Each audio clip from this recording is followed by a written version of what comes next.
This is a dance of victory by Chukwuma Soludo. He had just claimed victory in his re-election bid as the governor of Anambra State. So how did he do it? And why is the system behind this a threat to the idea that electoral democracy will take a country like Nigeria to the promised land? First, this is how he did it. Like this, and like that. There is a particular phenomenon in Nigeria called vote buying, a situation where electorates are materially induced to make voting decisions. These inducements can come in form of money, food, beverages, and even sausages. Soludo ran under the platform of All Progressive Grand Alliance, APGA, and there was a general consensus prior to the election that his party had not delivered on its promises and consequently didn't deserve a second term. There was a barrage of social media commentaries about that, including some of the state-based influencers. na Gọvanọ Soludo enwero ma ọ bịa lụọla edoziration na-eti mkpu ya ma onwe ofu ezigbo ife alụ n'ugbo ndị ugbo will never support him na election a na-abịa. You as a sitting governor, kedu ife imela anyị n'ugbo? But the party had a simple plan. The will of the people can be induced, and they went for it. Soludo can be seen here a week or so before the election, promising cash rewards to villages in the state if they're swing victory in his direction. Another challenge. N'orumba niile ward ọbụla win.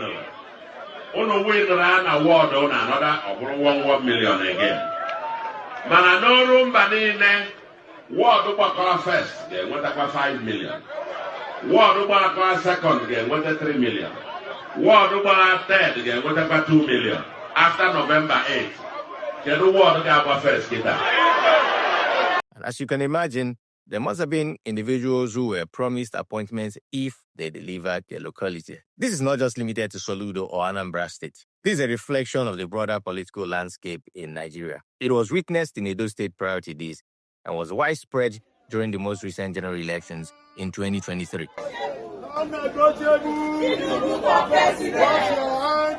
So why is this problematic? First, you have to understand how laws are made in Nigeria. They're usually vague and protect nothing. For instance, vote buying is an electoral offense punishable by a fine or jail term. It can also lead to the election being nullified. But here's where it gets interesting. INEC, which is the electoral body, announces results, but is under no obligations to defend how it arrives at the results. It is rather the responsibility of the candidates to prove the credibility or otherwise of the conduct. But let's face it, if the laws were concise, where a political party has been caught in 4K buying votes and a documented arrest by the EFCC, the electoral body will be hesitant to declare victory for such a political party because he knows there will be challenges defending it in court. But hey, why bother when the burden of proof is someone else to worry about?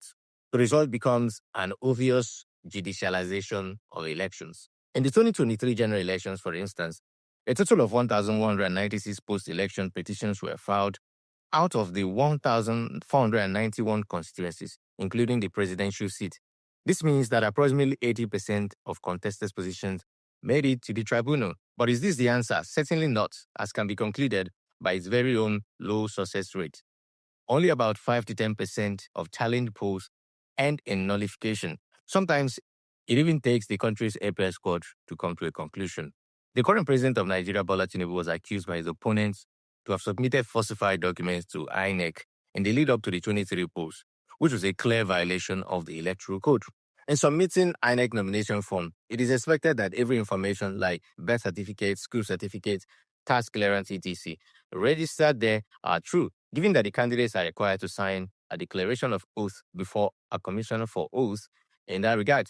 So if any information turns out false, that's perjury, automatic disqualification. But guess what? It wasn't even tried in court.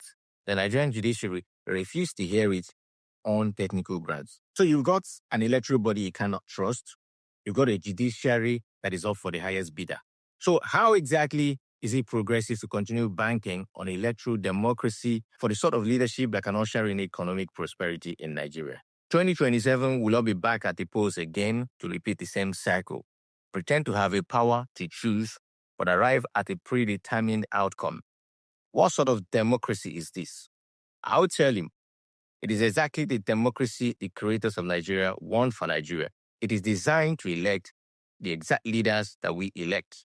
The system, the laws, everything was designed the way it will continue to serve neoliberal interests and handed to Nigeria.